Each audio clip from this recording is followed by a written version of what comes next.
And the last thing we have in this audience is we have a professional go-kart racer. Well, at this point, you know, I made a split-second decision and I stood up and I went, woo! They'll head for the S's, and that's Stephen Mallozzi out in front. Mallozzi's your leader. Stephen Mallozzi in the 211 has gotten around winter tour veterans Nick Bruckner, Michael D'Orlando. One day I said to my old man, I'm like, hey, I'm pretty good at this in the video games. I guarantee you I'd be really good at it in real life. And then for my 9th birthday, he took me to an indoor rental go-kart track. You know, I went in there and I was unbelievably good at it. Within a few years, I was dominating rental tracks everywhere until eventually my dad said, you know, it's time to buy our own equipment.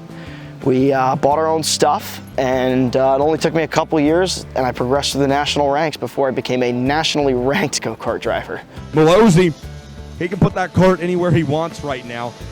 Mallozzi is showing the way right now. Nick? Racing for me is more than just a sport. It is what has foundationally created a relationship between my father and I, and it's now expanded into a true, not just father-son relationship, but he's my best friend. And I'll go out on a limb and say, like, he is the most important person in my life. And throughout, you know, the 5 years we were really involved in outdoor karting together, it totally changed our relationship, like 100%, and it grew and it strengthened in ways that I couldn't believe. We fought at the racetrack all the time, and then we had to come out the next day just acting like it never happened.